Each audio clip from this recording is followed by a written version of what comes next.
Hello everyone, welcome to Advanced Knowledge Systems and a warm welcome to AKS IAS Academy, which offers examination coaching for UPSC CSE, State Public Service Commission, SSC Combined Graduate Level and CLAT examinations.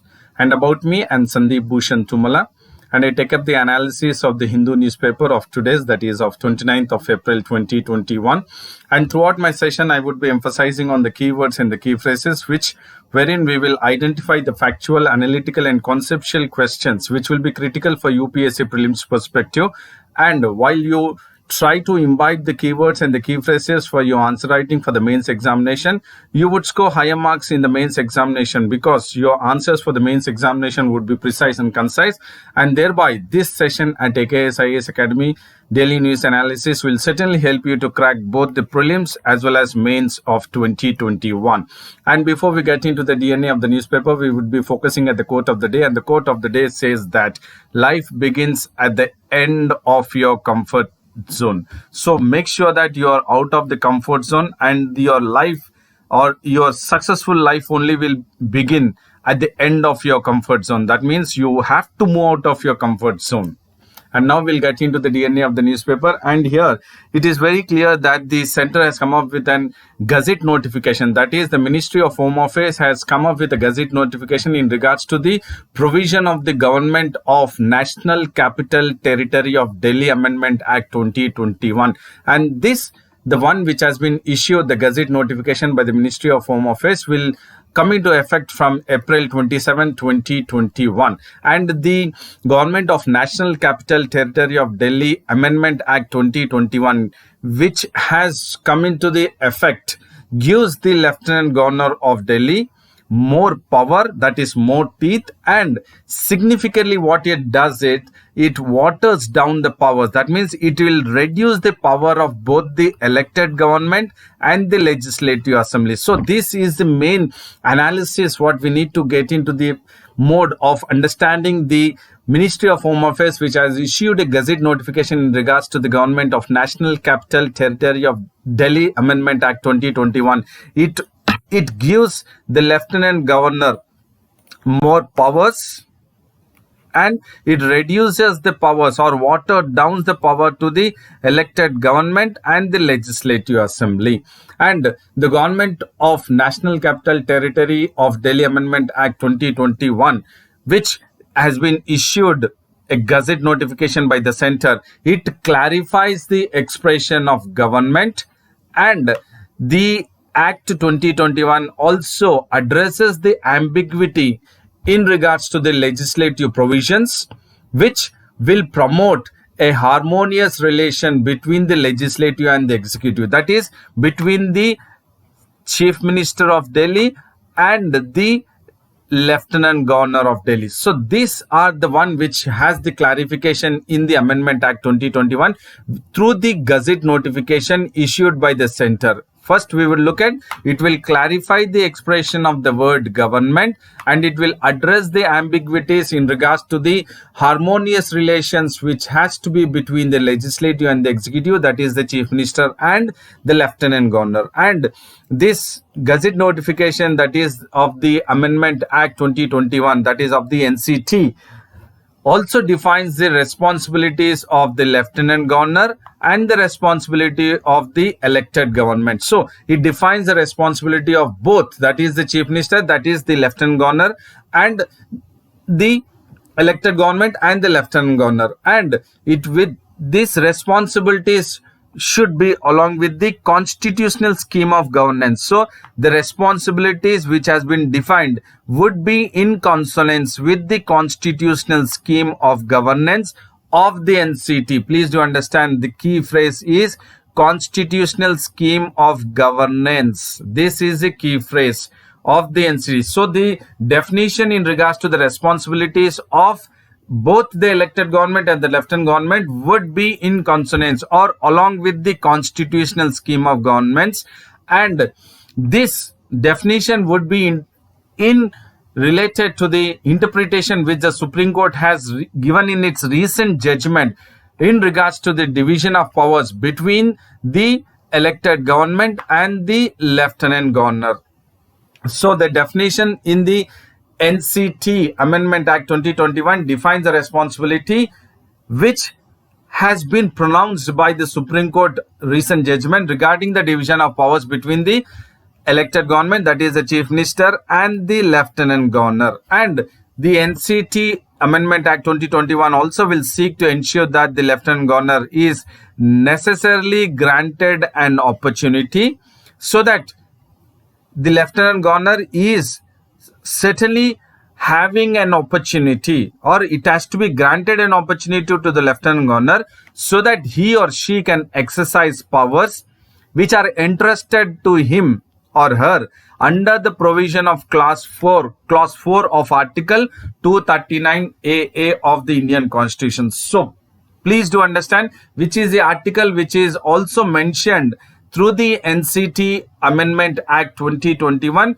is that this is wanting the lieutenant governor that there should be a given an opportunity granted to the lieutenant governor, so that the lieutenant governor should exercise or can exercise powers which are entrusted to him or her under the clause 4 of the Article 239. So this is the keyword which you need to understand, because which among the articles are to be taken into consideration that the lieutenant governor of Delhi exercises powers under which? It is under the Article 239 AA, that is of the subclause clause 4 of the Article 239 AA. And we will look at what does this clause talks about. This clause 4 of the Article 239 AA provides that there should be a council of ministers, and these council of ministers should be headed by the chief minister, and this council of ministers who are headed by the chief minister would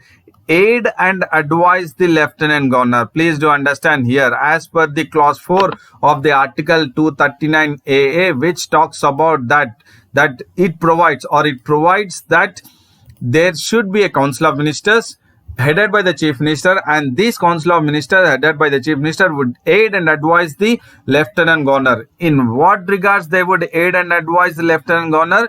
In regards to the exercise of the function of the lieutenant governor, in regards to the matters which the Legislative Assembly has the power to make laws. Please do understand here very clearly the Article 239 AA subclause or clause 4, which says that the Council of Ministers would aid and advise the lieutenant governor in regards to what? Big question mark. This is what you need to understand, the conceptual understanding behind the subclause or the clause 4 of the Article 239A.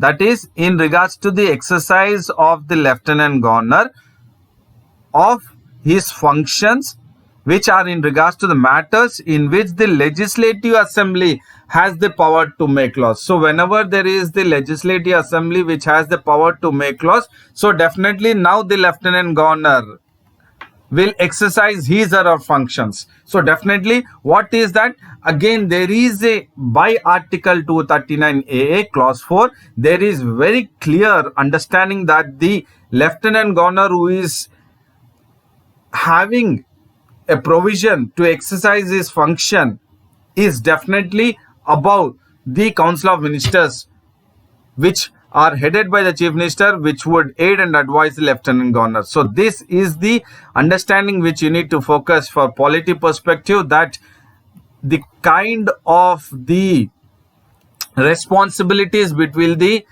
chief minister, that is the elected government, versus the lieutenant governor.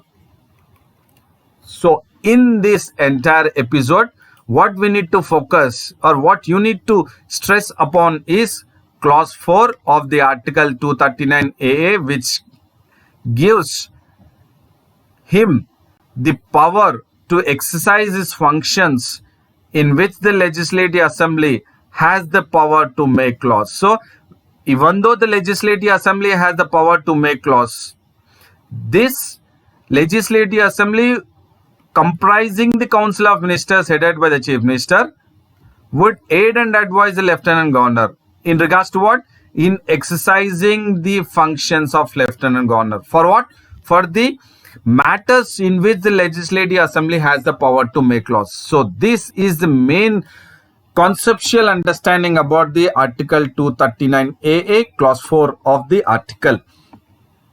And now we will look at the another news, which is in regards to the, we have seen that there was an earthquake which has shook the Assam or the northeastern states, especially in Assam. And this was, the earthquake was of magnitude of 6.4, and it was on April 28, 2021 at 7:51 a.m.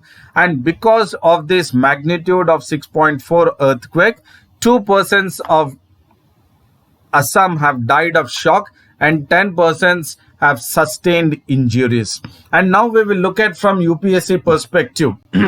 What is important is that the magnitude of the earthquake is important, that is of 6.4, and we need to know that at which place the epicenter of the earthquake has taken place. So we will focus that now.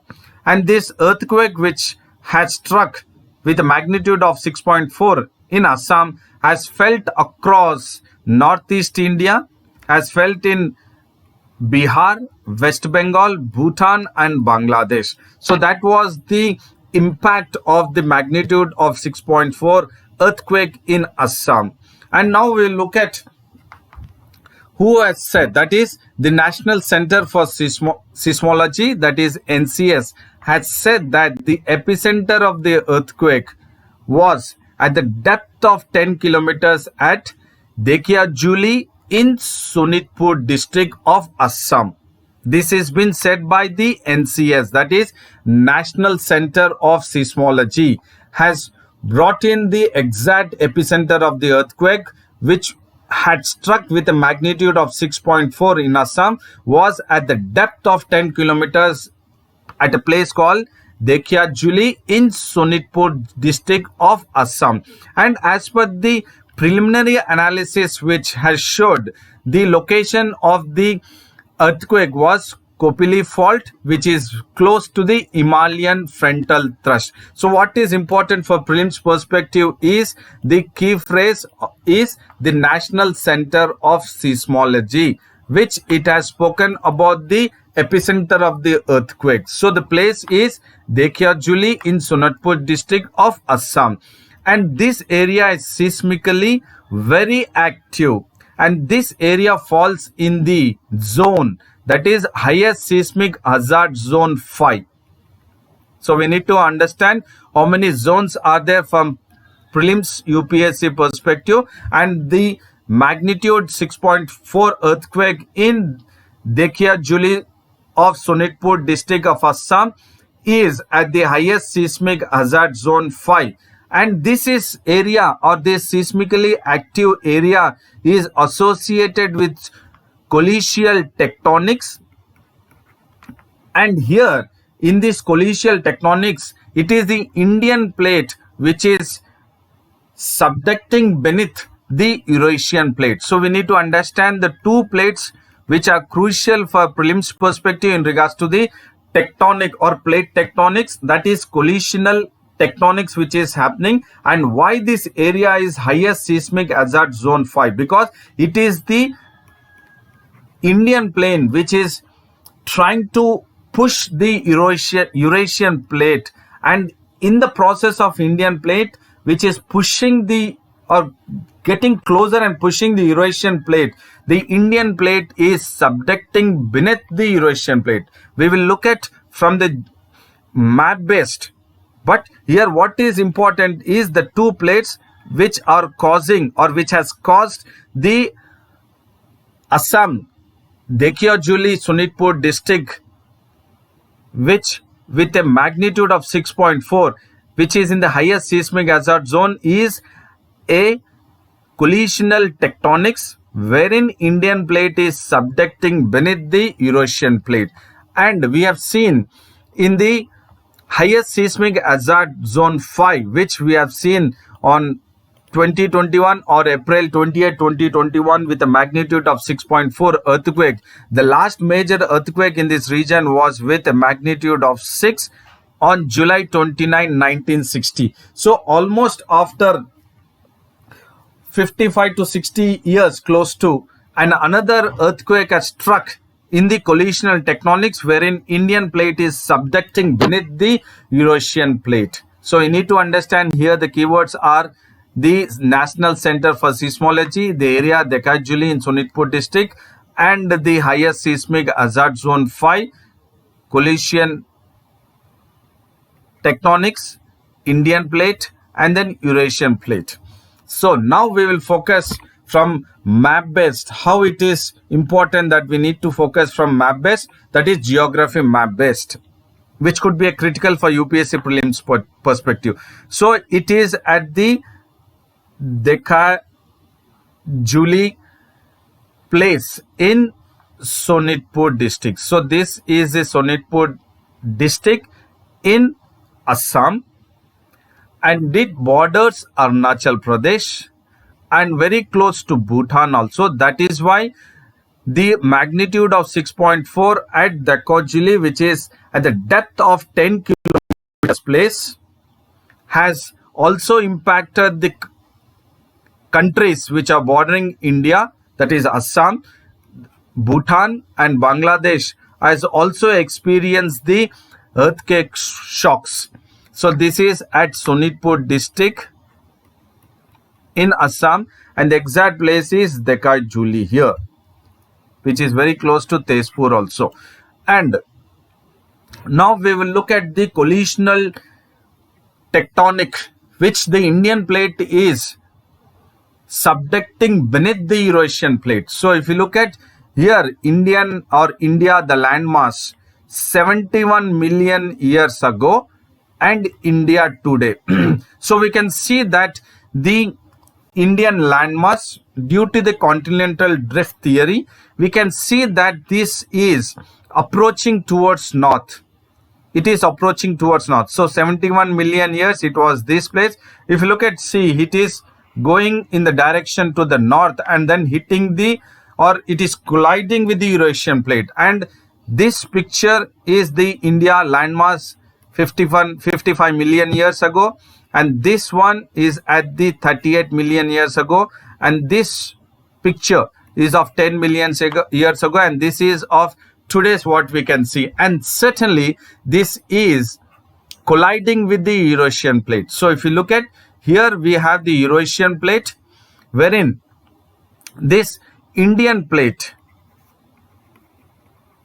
is certainly having a collision with the Eurasian plate, and Indian plate is subducting beneath the Eurasian plate. And you can see the other plates also, the Arabian plate, Somali plate, this entire area, and then Australian plate, along with the Burma plate, and then Sunda plate. So we have these plates, that is the plate tectonics, which is involved in regards to the geography. And this from geography map based, we have focused that how the Indian plate since 71 million years ago and today, it is still going ahead with having an impact, and then it is further pushing towards the Eurasian plates north. Indian plate is pushing north, and then of the south of Eurasian plate it is hitting.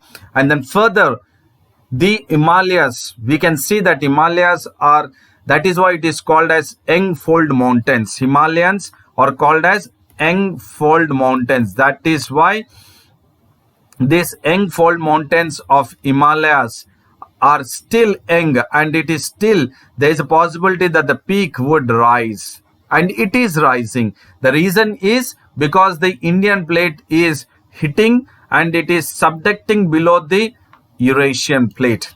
And these plates, for plate tectonics from prelims as also mains perspective, you need to focus. So we have looked at how the Indian land mass from 71 million ago till today, it is moving towards the north and then hitting the Eurasian plates. And now we can see here the Indian plate and then the Eurasian plate.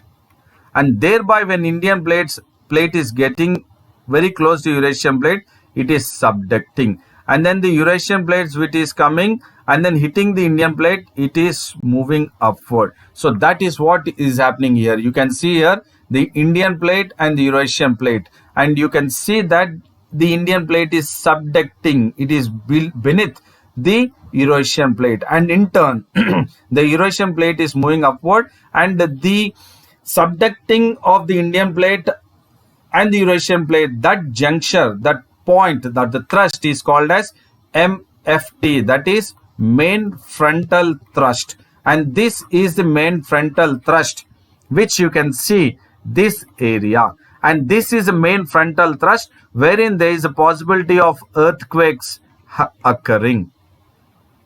Earthquakes do occur because of the main frontal thrust wherein the Indian plate is subducting beneath the Eurasian plate. So this is the Eurasian plate and this is the Indian plate which is further moving towards. And we can now also look at from this map the earthquakes or the Himalayan earthquakes in the last 500 years and the earthquakes which might happen in the future. So we have seen in the year 2005 an earthquake in Srinagar, that is in Jammu and Kashmir, and we have seen an earthquake in 2015 in Nepal which has devastated Nepal.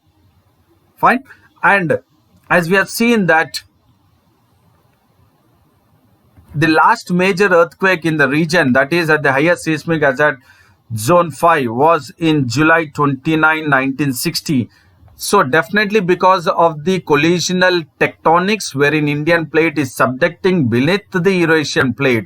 So there is a possibility that the future earthquake zones are all these.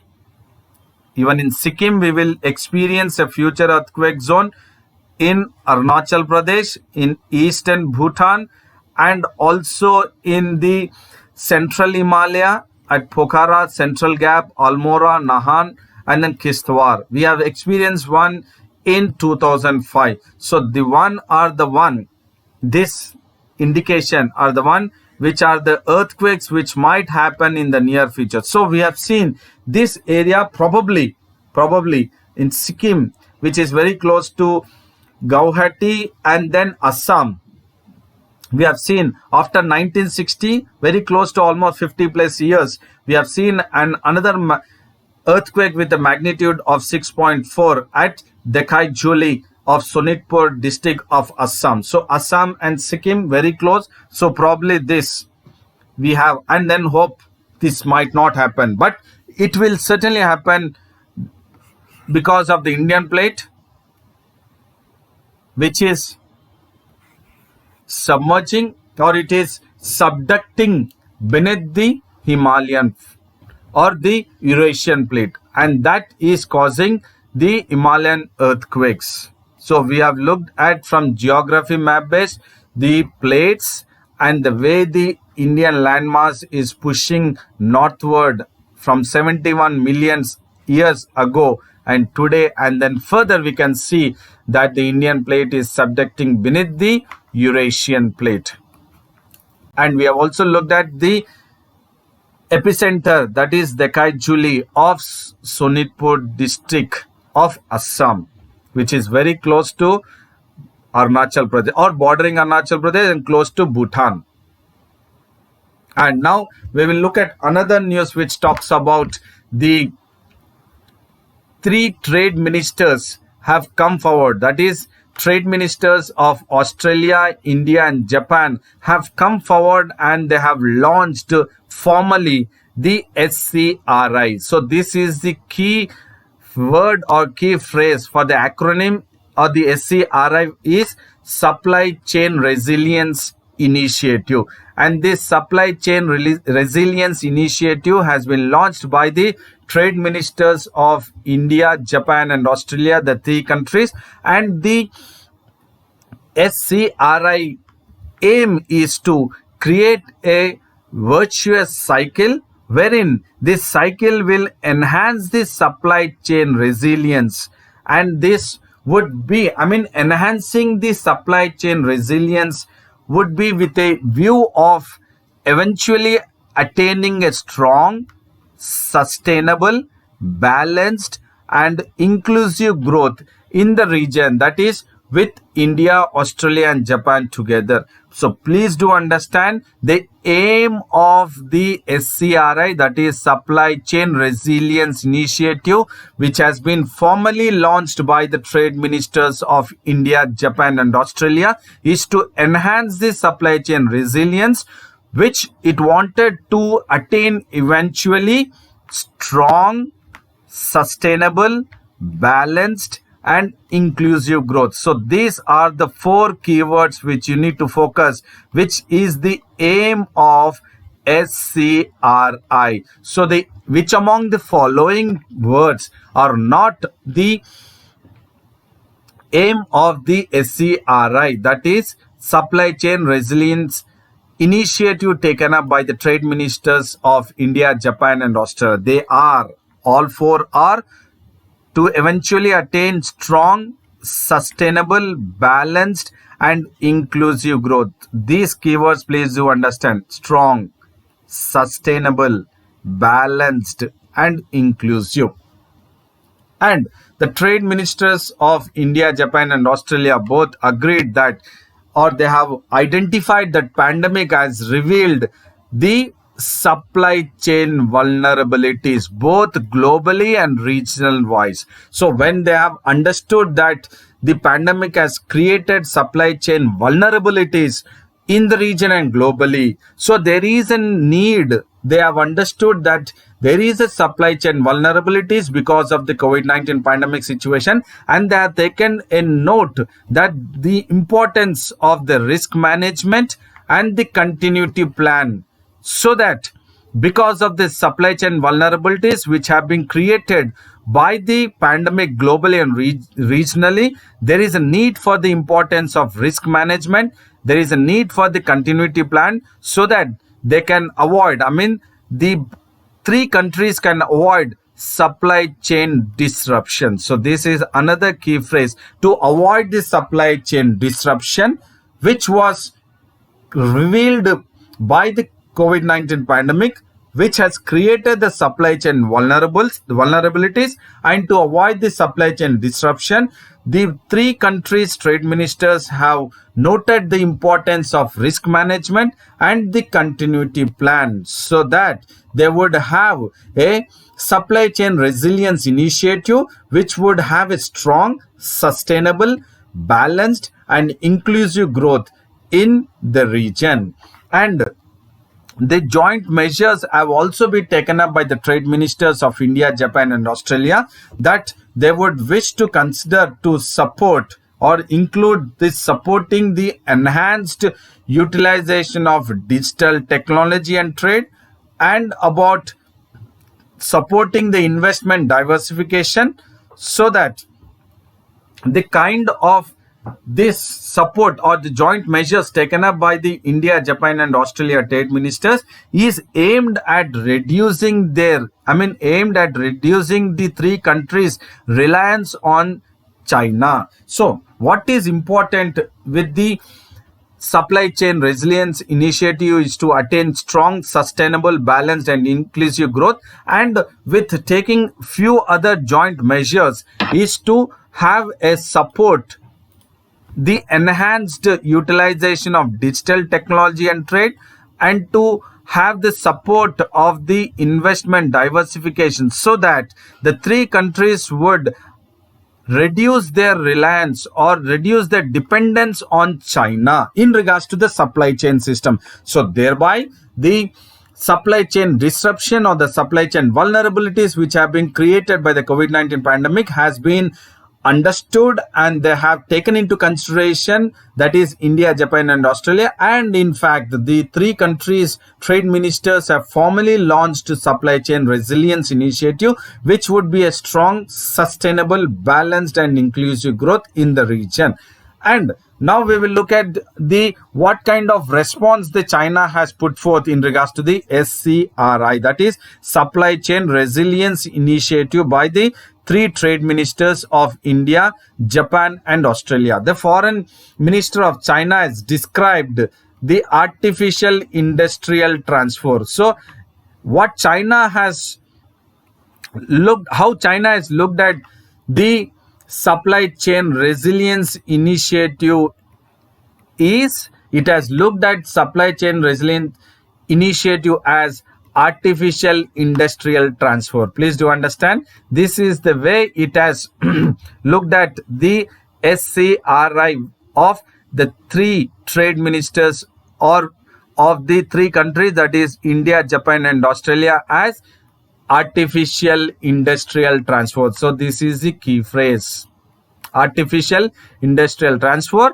which China has looked at, and the China's foreign minister has briefed the artificial industrial transfer as an unrealistic approach by the three countries. And it says that this artificial industrial transfer, which is an unrealistic approach, is against the economic laws, and this unrealistic approach can neither solve any domestic problems. So this is the China's response. Please do understand, the China's response in regards to the supply chain resilience initiative taken by India, Japan and Australia, that it says it is an unrealistic approach and it is against the economic laws and it cannot solve any domestic problems. And it also says that as it is an unrealistic approach, it can do anything good or it doesn't do any good to the stability of the global industrial,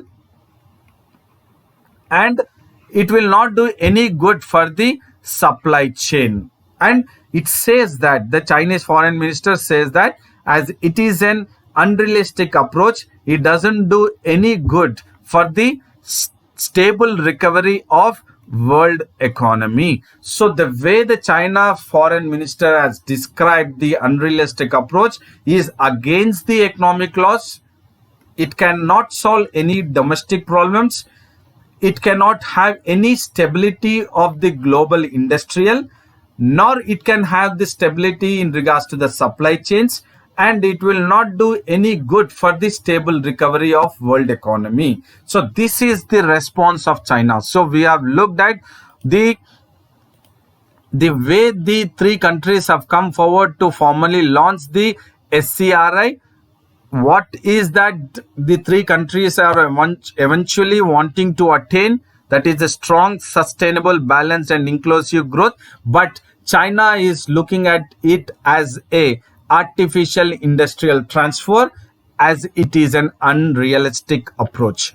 And the other one is in regards to the second wave, which is moving at an exponential surge in India.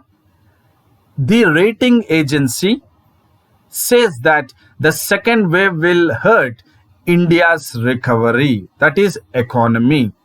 And the S&P Global Ratings, that is Standards and Poor, have said that the exponential or escalating second wave COVID-19 infections will certainly pose or it will hurt the India's economy or recovery, and it will downside the risk to the Indian economy. So certainly the global rating agency, that is S&P, has made it very clear that the escalating second wave and the exponential wave, the surge of the infection of the second wave, will certainly pose a serious downside risk to the Indian economy. And the S&P Global Rating have also said that the second wave will heighten the possibility of business disruption. So certainly there would be a business disruption, and there is a substantial loss of life, and there is a significant humanitarian concerns because of the second wave of COVID-19 infection. So we need to focus what the S&P Global Rating have identified and heightened, that there would be a possibility of business disruption because of the second wave, and there is a substantial loss of life because of the exponential surge of the COVID-19 infection cases, and significantly there is an humanitarian concern. So these are the three keywords which you need to focus, which S&P has said in regards to the escalating second wave and how it hurts the Indian recovery or economy. And it also spoke about the permanent output loss. The S&P, that is Standards and Poor Global Rating Agency, has focused on the countries which is already facing a permanent loss of output, and they have focused that the permanent output loss with the pre-pandemic path. So before the pandemic, what was the loss, and post-pandemic, what is the loss? So definitely the permanent loss is definitely because of the COVID-19 pandemic situation, which wherein we have seen because of pre-pandemic and then the global economy, which has created a shock onto the Indian economy, and then later on because of the first wave, and now because of the second wave, the country is facing a permanent loss of output. And because of the COVID-19 outbreak, the COVID-19 pandemic situation will impede, that is, which will create a loss or hurdle to the India's economic recovery, and especially the second wave will create a hurdle to the India's economic recovery. These are the statements made by these are the projections made by the S&P Global Rating Agency, and it has also suggested that there would be a long-term production deficit. Definitely because of the second wave, because of the kind of the recovery which is supposed to take place, but because of the lockdown or localized lockdowns, there would be a long-term production deficit, and this will be equivalent to 10% of the GDP. That is, the production deficit will be equivalent to the 10% deficit because of the second wave, and further because of the second wave, the localized lockdowns. And it has also stressed the pace and scale of post-crisis recovery would have an important implication on India's sovereign credit rating. So definitely the kind of pace and the scale of how there would be a recovery post the second wave would have an implication, serious or important implications on India's sovereign credit rating. And this continuing resurgence of the second wave cases and the localized restrictions will certainly dampen the pace of recovery, not only in regards to the Indian economy, which is the government, but also in regards to the Indian corporate sector. So the S&P Global Rating, that is Standards and Poor, has made it very clear the escalating second wave of COVID-19 infections would hurt the India's economy, and it would also seriously downside the risk of Indian economy, as there is a possibility that already the business disruption has taken place, loss of life and humanitarian crisis or concern is at the moment. And this is part of the economy which you need to focus from the rating agency. And I hope this session was informative, knowledgeable, and both from mains and prelims perspective of UPSC. So I would say a very big thank you to all, good luck to you all, and then do maintain consistency, stick to your schedule, and take care of your physical health and mental health. And do not forget to like the video, share the video, and subscribe the AKS IAS Academy English Medium YouTube channel. And also have access to the website and Telegram link of AKS IAS Academy. And then see you again tomorrow with the daily news analysis at AKS IAS Academy, that is Advanced Knowledge System. And then till then, thank you, goodbye, and then take care.